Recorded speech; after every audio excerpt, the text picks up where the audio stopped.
Boa noite, que a paz do Mestre Jesus esteja com todos nós e nós imersos nesta atmosfera de luz e oração, desta casa de luz que nos acolhe. Então, para irmos abrindo, já trazendo um spoiling do bate-papo de domingo, uma mensagem sobre o tema de domingo, o perdão. Quanto mais avança a ciência médica, mais compreende que o ódio em forma de vingança, condenação, ressentimento, inveja ou hostilidade está na raiz de numerosas doenças e que o único remédio eficaz contra semelhantes calamidades da alma é o específico do perdão no veículo do amor. André Luiz, Mediunidade de Chico Xavier, do livro Sinal Verde. Então vamos fazer a nossa prece, convidando a todos para que nesse momento fechemos os olhos, elevemos o nosso pensamento ao alto, mentalizando a figura de Jesus, nosso mestre, nosso amigo, agradecendo por essa oportunidade de nos reencontrarmos mais uma vez nesta casa de luz e oração, pedindo que o Espírito protetor de cada um de nós, em conjunto com aqueles amigos que trabalham na equipe espiritual, possam garantir que cada um de nós receba aqui hoje aquilo que esteja necessitando para a saúde do corpo e do ser espiritual, e também para que as reflexões que vão ser trabalhadas possam ser úteis a cada um de nós. Que assim seja. Então, irmãos, nosso objetivo hoje é uma rápida reflexão sobre uma mensagem que está lá no capítulo 19 do Evangelho segundo o Espiritismo, de autoria de um espírito que vacinou como José, e que tem como título A Fé, Mãe da Esperança e da Caridade. A gente brinca que essa é uma palestra raiz, só com base no Evangelho. Lá no Caritas, onde eu estou trabalhando, nas quartas-feiras, as palestras seguem a ordem do Evangelho segundo o Espiritismo. Então, teve a coincidência de eu pegar dois itens do capítulo 19, o item bem de abertura. O título deste capítulo é A Fé que Transporta Montanhas. E depois esta mensagem de autoria do Espírito José. E foi quando eu me dei conta que essa mensagem, ela contém um resumo, é bem curtinha, bem pequenininha, de todos os aspectos importantes do capítulo 19 sobre a fé. Então, já fica o convite para que todos nós leiamos esta mensagem, e todo o capítulo 19 ele é importante para nós na compreensão deste elemento fé, que é um elemento muito necessário nestes tempos tão turbulentos que nós estamos vivendo no mundo, nas coletividades, em nosso país, nas relações pessoais e tudo mais. Então, sendo ela curtinha, a proposta é nós lermos o que o Espírito consignou e irmos comentando alguns pontos. Então, ele começa o seu texto nos dizendo assim: para ser proveitosa, a fé tem de ser ativa. Não deve entorpecer-se.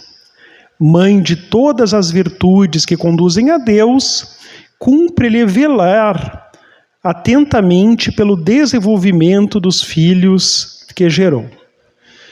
Na verdade, o próprio título, Fé, Mãe da Esperança e da Caridade, já tem aí um belo ensinamento. Quando nós vamos relacionar a maternidade da fé com relação a esses sentimentos tão importantes da esperança de um futuro melhor e da caridade, que é a própria materialização do amor, que foi o ensinamento principal que o Mestre Jesus trouxe. Então é muito interessante os debates da fé, que não são uma novidade nos tempos atuais, que são centenas e centenas de linhas cristãs, de igrejas, enfim, muitas que surgem novas a cada ano. O nosso país é pródigo, ele tem muitas e muitas igrejas novas, enfim. E num contexto desses, a gente já sabe que o errado é essa noção de exclusivismo, que cada uma delas pega um aspecto. A própria doutrina espírita, enfim, que para nós que estamos aqui, ela é o melhor dos caminhos, ela pode não ser o melhor dos caminhos para todos. Então, essa noção de sectarismo, de divisão, de exclusivismo, é uma noção equivocada, isso aí a gente já sabe. Mas o Mestre Jesus deixou muito claro o que é o centro daquilo que ele veio ensinar para nós aqui na Terra. E foi justamente lá naquele momento, claro, isso é trabalhado em outro capítulo do Evangelho, que fala da lei de amor, mas todos eles são interligados. O Evangelho é um livro muito sistêmico, muito interligado, que foi aquela passagem em que o próprio Mestre Jesus foi instado pelos doutores da lei a dizer no que se resumiam a lei e os profetas. Alguém lembra o que ele respondeu? Qual é o maior mandamento da lei? É assim que está no Evangelho segundo o Espiritismo. Amar a Deus sobre todas as coisas e amar ao próximo como a si mesmo. Toda a lei e os profetas, disse Jesus, encontram-se contidos nesses dois mandamentos. Então, mesmo que algumas parábolas sejam um pouco mais complicadas, por assim dizer, de entender, e que muitas das pessoas lá da época, e talvez até hoje, não consigam entender, que foi o método pedagógico do Mestre Jesus, talvez ensinando coisas ali que somente no futuro vão ser bem compreendidas. Quem pode excluir essa possibilidade? Foi o método que ele empregou para o seu conhecimento chegar puro e protegido até hoje, 20 séculos depois, sabendo ele que em 20 séculos, quanta deturpação seria feita das suas palavras, as guerras de religião, a noite de São Bartolomeu, as cruzadas, a Inquisição e tudo mais. Mas, nesse momento da lei de amor, o Mestre deixou claro o que ele veio ensinar, o que é mais importante de tudo. É amar a Deus sobre todas as coisas e ao próximo como a si mesmo. Tem também aí o auto-amor como a si mesmo. É preciso que também aprendamos a nos amar, a nos aceitar, a nos tolerar. Porque quem não se ama não tem como o que amar ao próximo. Amar ao próximo como a si mesmo. E quem não se ama e não ama ao próximo, não tem como o que amar a Deus. Porque como amarei a Deus que não vejo, se não consigo amar o próximo a quem vejo? Também esta é uma reflexão. Nos conduzindo progressivamente a esse amor incondicional. A live de domingo vai estar interessante até, muitas reflexões sobre esse amor que Jesus nos convida até o ponto de sermos capazes de amar os próprios inimigos. É um amor desafiador, é um perdão desafiador, mas Jesus deixou claro, é por aí, necessariamente é por aí. Então tudo o que nós vamos fazendo nas várias encarnações, devagarinho, é irmos desenvolvendo essa capacidade. E os tempos atuais são um belo campo para desenvolver essa capacidade. Então, a fé, mãe da esperança e da caridade, José começa dizendo que ela precisa ser ativa. A fé se expressa através das obras. E aí José entra numa outra questão religiosa, histórica, que Martinho Lutero levantou com muita força essa questão lá na Reforma Protestante de 1517. A salvação, nós sabemos que a salvação, nesse conceito de muitas igrejas cristãs, de alguém externo que vai lá te salvar, que isso não existe. Quem se salva a si mesmo somos nós, e nós temos a vida eterna de espíritos nas várias encarnações para isso. Porque a gente precisa interpretar tudo o que está no Novo Testamento sob o ponto de vista da lei de amor. E o próprio Mestre Jesus deixou claro, em outra passagem, que se um pastor está conduzindo um rebanho, e se uma só ovelha se perde, ele deixa de lado todo o rebanho e vai buscar aquela única que se perdeu. Isso está ou não está? Lá nos evangelhos está. Então todos nós seremos salvos nesse conceito. Um dia todos nós seremos anjos, diz a canção lá das Juventudes Espíritas. É por aí. Esse é o nosso destino. Então, essa fé, ela precisa se expressar em obras. A Igreja Católica defendia isso, mas lá por 1500 ela tinha deturpado isso completamente lá na venda de indulgências. E Martinho Lutero se rebelou contra a corrupção da Igreja Católica e apresentou as suas 95 teses lá da Reforma Protestante, sustentando que para a salvação não são necessárias as obras, que somente a fé é capaz de salvar e que as obras são uma consequência da fé. É muito interessante esses debates lá da história do cristianismo. O que são dois lados da mesma moeda, por assim dizer. Quem tem fé produz obras, mas o que José está dizendo é que necessariamente a nossa fé precisa se expressar nas obras do bem.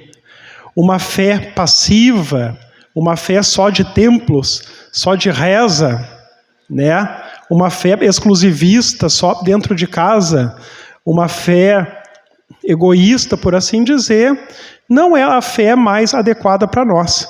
Então é um aprendizado que ele traz no sentido de que essa fé que nós temos, ela precisa começar a se expressar em obras.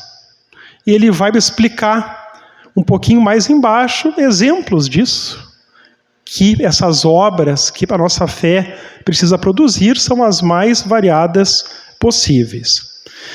A esperança e a caridade são corolários da fé e formam com esta uma trindade inseparável, ou seja, fé, esperança e caridade. Não é a fé que faculta a esperança na realização das promessas do Senhor? Se não tiverdes fé, que esperareis? Não é a fé que dá o amor? Se não tendes fé, qual será o vosso reconhecimento e, portanto, o vosso amor? Então ele traz aqui a esperança como uma consequência da fé. E quando ele fala aqui em esperança, nós temos que fazer uma distinção. E tem alguns pensadores brasileiros, eu acho que já está quase no dicionário, se é que já não está, eu não sou um linguista, a esperança do verbo esperar e a esperança do verbo esperançar. Já ouviram falar nisso? Então, essa esperança da fé, ela é a esperança do verbo esperançar, de ter esperança. Porque se nós formos olhar somente como esperança de esperar, uma pessoa pode esperar angustiada, depressiva, nervosa, baixo astral, se é obrigada a esperar algo que no futuro pode vir a acontecer. Mas se olharmos a esperança do verbo esperançar, que é essa esperança associada a um sentimento bom, a uma tranquilidade, a uma paciência, a uma certeza de que tudo melhorará, de que tudo o que estava acontecendo agora, que não me agrada ou que me causa dor, passará. Esperando com essa serenidade, isso é muito diferente do que simplesmente esperar. Então, é nesse conceito de esperançar, esperar como um sentimento bom, que é essa esperança sublime que a verdadeira fé é capaz de nos trazer. E a fé gera o amor, ele diz, e nisso nós temos uma outra distinção, que às vezes o maior filantropo da terra, que doa milhões de dólares para obras de caridade, se ele faz isso sem amor, o que está gerando de crescimento espiritual para ele? Claro, nós não estamos aqui desmerecendo de maneira nenhuma a filantropia, pura e simplesmente pela filantropia, mas a caridade, se fazer com amor, se fazer em nome de Deus, para a construção do reino de Deus na terra, é uma coisa diferente, é uma coisa que está um passo à frente. É mais do que simplesmente doar valores de uma forma, digamos assim, seca, né? Então, é nesse sentido a associação entre a fé e o amor. E uma passagem muito bonita lá do livro Nosso Lar, a gente sempre lembra dela, né? Quando André Luiz tem o seu primeiro dia de trabalho lá nas câmaras de retificação, junto com Narcisa. É um livro muito bonito, quem nunca leu, né? É um best-seller espírita, com bilhões de cópias vendidas. Aliás, tem o filme Nosso Lar, mas o livro Nosso Lar é bem mais interessante, bem mais completo e cheio de ensinamentos do que o filme. Então, nesse momento, André Luiz se desdobra durante o sono, isso tem também lá no plano espiritual, e é conduzido a uma colônia espiritual superior a Nosso Lar, onde a sua mãe, espírito mais purificado, vivia. Então, o diálogo de André Luiz com a mãe dele, nesse capítulo, é uma das coisas mais lindas desse livro. E tem uma das frases que ela diz para ele que é inesquecível, que é quando ela diz: André, Jesus deu mais pela humanidade, sem ter nenhum travesseiro aonde encostar a cabeça, do que todas as fortunas de todos os bilionários de todos os tempos juntas. Então, isso faz a gente pensar de que realmente dar, fazer, trabalhar, nem que seja um pouquinho, mas com amor, é muito mais do que uma fortuna enorme movimentada por alguém sem amor. Então é esse o amor que a fé desenvolve. E talvez a parte mais importante dessa curta mensagenzona do Espírito José, esteja aqui no terceiro parágrafo. Então vamos ver juntos. Inspiração divina, a fé desperta todos os instintos nobres que encaminham o homem para o bem. É a base da regeneração. Preciso é, pois, que essa base seja forte e durável, porquanto se a mais ligeira dúvida abalar, que será do edifício que sobre ela construirdes? E agora a frase mais importante da mensagem, do meu ponto de vista, claro, quando cada um for ler, pode achar outra frase mais importante, mas para mim essa aqui é a mais importante. Levantai, por consequência, esse edifício sobre alicerces inamovíveis. É isso o que nós temos que pensar.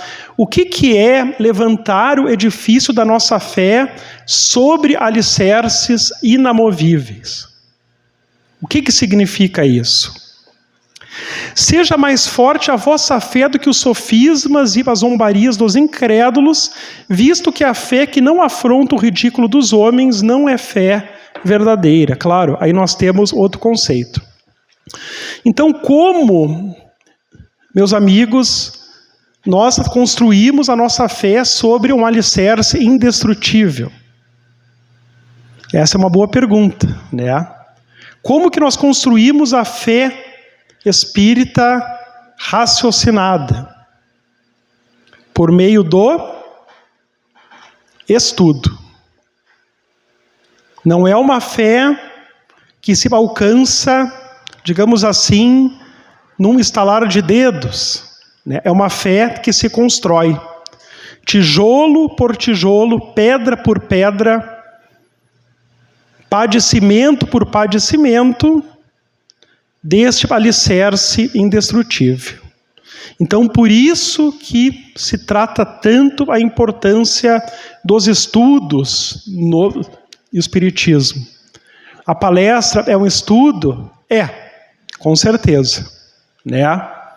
Principalmente para quem está fazendo e tem que se preparar, e que é o primeiro destinatário da palestra é quem está fazendo.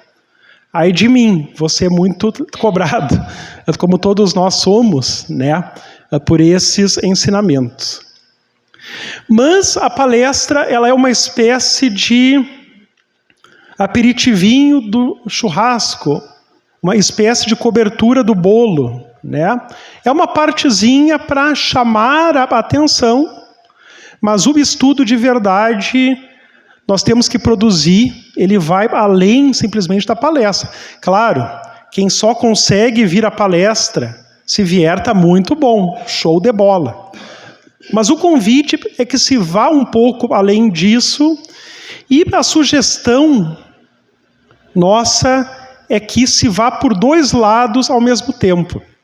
Um deles, o grupo de estudos, que a Casa Espírita, as casas espíritas fornecem, né? Totalmente gratuitos, basta... Aliás, tudo aqui é totalmente gratuito, né? Enfim, é tudo voluntário, todos nós aqui somos trabalhadores voluntários. Então, uma das linhas que se sugere é se vincular a um grupo de estudos. Hoje tem, inclusive, grupos de estudos muito bem feitos e muito sérios na via online, né? O estudo em grupo, o debate em grupo nos fortalece muito, nos ilumina muito. Mas a outra linha que também se recomenda são pelo menos alguns minutos por dia de estudo sozinho em casa. Alguns minutinhos. Diariamente criar o hábito. Vários autores espíritas, praticamente todos, defendem isso como algo muito importante. E quanto tempo eu vou estudar? Aí nós temos duas sugestões de dois seres humanos assim magistrais. Um deles, para redimir a Igreja Católica, que, enfim, eu fiz as críticas, as mesmas de Martinho Lutero, lá da época da venda das indulgências, enfim, e outras coisas que foram ocorrendo aí nos últimos 2000 anos, né? É citar um Papa excepcional, já desencarnado, o Papa João XXIII, que tem um texto maravilhoso, escrito em 1960, chamado o Decálogo, os 10 Mandamentos da Serenidade. E um desses 10 mandamentos do Papa, para mantermos a serenidade, é dedicarmos 10 minutinhos por dia para a leitura de um texto edificante. Então, nós temos aí um parâmetro, 10 minutos. E a Joana de Ângeles sugere um pouquinho mais, 20 minutos. Ou seja, seria suficiente 20 minutinhos de uma boa leitura, né? Pode ser, por exemplo, a leitura desse texto que nós estamos comentando hoje, né? Quanta coisa nós temos aí para ler edificante.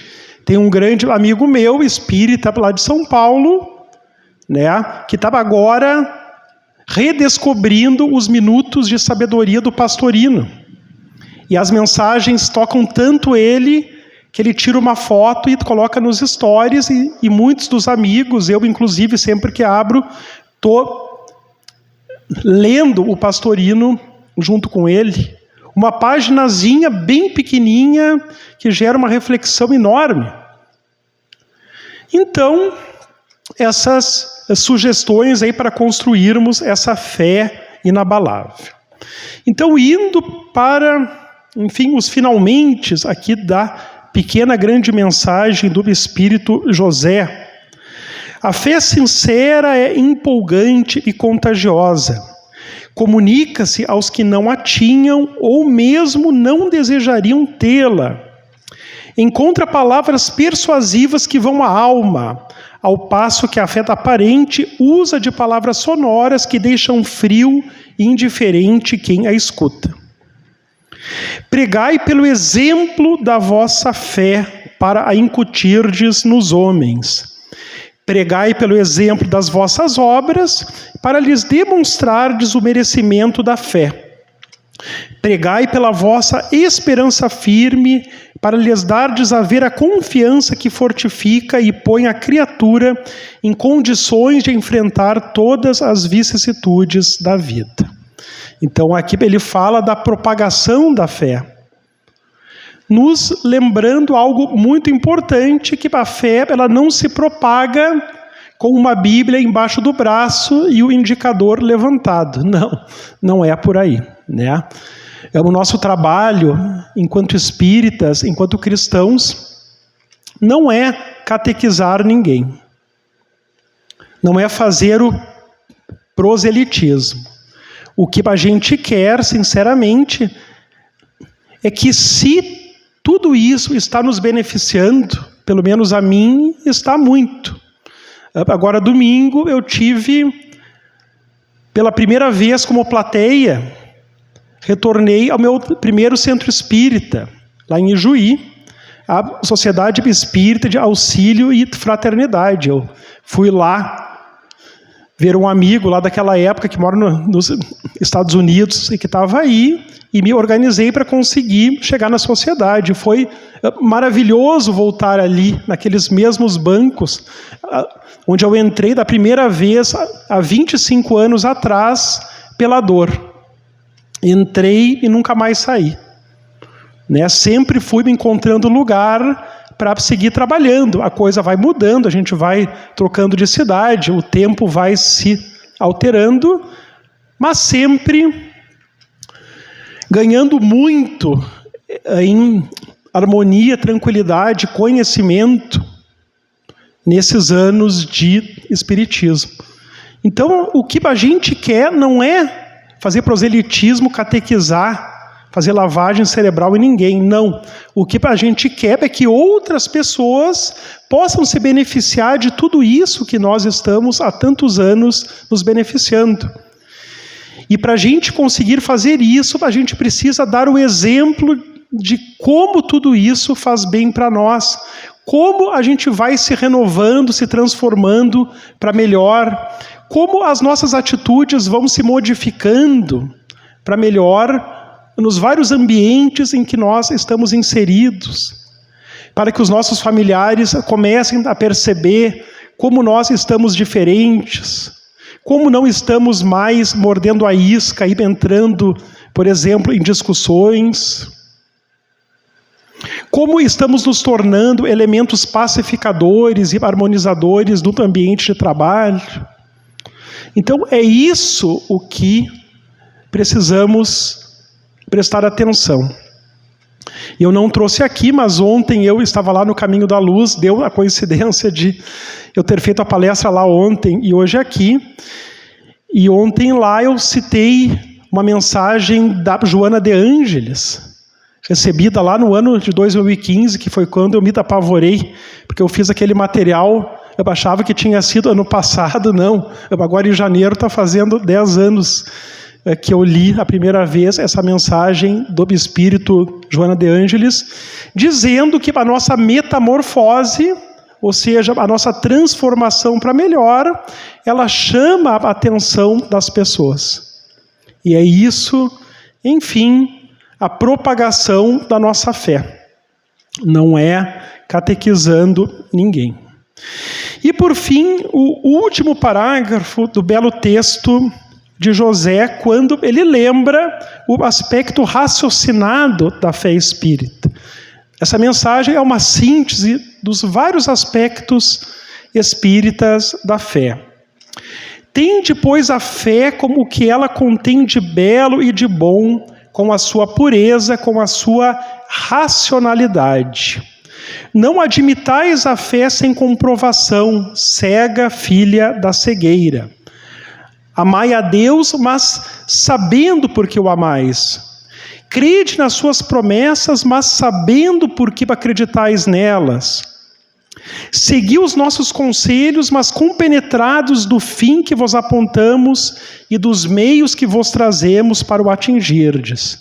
Crede e esperai sem desfalecimentos. Os milagres são obras da fé. José, Espírito Protetor, Bordeaux, 1862. Que é para nos lembrar que quem escreveu esse livro foi Allan Kardec. E que Allan Kardec era o bom senso encarnado, não é isso o que dizem dele? Que Allan Kardec refutava 10 verdades para não aceitar uma única mentira. Que Allan Kardec utilizava como método da codificação espírita o controle universal do ensino dos espíritos. E que, portanto, Kardec precisa ser a nossa base. Kardec nunca quis que as suas obras fossem lidas e reconhecidas como textos divinos que não podem ser questionados. Ele nunca quis isso. Jamais. E, nesse nosso ponto de vista kardeciano de ver as coisas, a gente precisa jamais abrir mão da racionalidade na nossa fé. Jamais aceitar nada só porque veio do médium X ou do espírito Y, né? Tudo precisa passar pelo crivo da racionalidade. Senão, mesmo nos dizendo espíritas, estaremos deixando o codificador para trás, né? O que o codificador quer da gente é que a nossa fé se construa em cima da compreensão racional de tudo o que chega às nossas mãos. Então era isto, queridos irmãos, a nossa mensagem de hoje, que possa ter sido proveitosa a todos, a recomendação, né, o tema de casa, para quem quiser, né, reler a mensagem do item 11, do capítulo 19 do Evangelho, a fé, mãe da esperança e da caridade. Então vamos orar para encerrar o nosso trabalho, fechando os olhos, elevando o nosso pensamento ao alto, a Deus, a Jesus, a espiritualidade maior.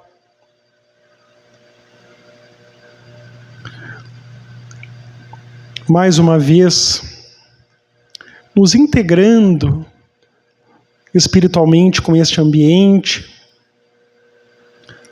abrindo nossos campos ao nosso anjo da guarda, ao nosso espírito protetor, agradecendo por essa oportunidade de nos reencontrarmos aqui, rogando que as nossas necessidades possam ser atendidas para o equilíbrio do corpo e do ser espiritual. e que possamos também irradiar para todos aqueles que não puderam estar aqui hoje um pouquinho destas bênçãos, mentalizando os nossos lares e todos os nossos entes queridos que lá permaneceram, envolvidos nessa luz divina, tranquilos, felizes, harmonizados. Da mesma forma, nos ambientes onde passamos as nossas horas de trabalho do dia, no nosso trabalho ou no nosso lar, mandando para lá as melhores energias, irradiando a todos aqueles lares que conhecemos, onde ainda falta esse espírito de religiosidade, de espiritualidade, onde ainda falta o Evangelho, irradiando para todas as pessoas que nesse momento passam pela prova da doença física em seus lares ou nos hospitais, os familiares, os médicos, numa irradiação muito especial ao nosso hospital comunitário aqui de Sarandi. E assim, nesse espírito, irradiando também pela paz em nossa cidade e em todos os pontos conflagrados do nosso mundo, pelos desencarnados amigos, nesse espírito de gratidão, nós damos por encerrado o trabalho da noite de hoje. Que assim seja.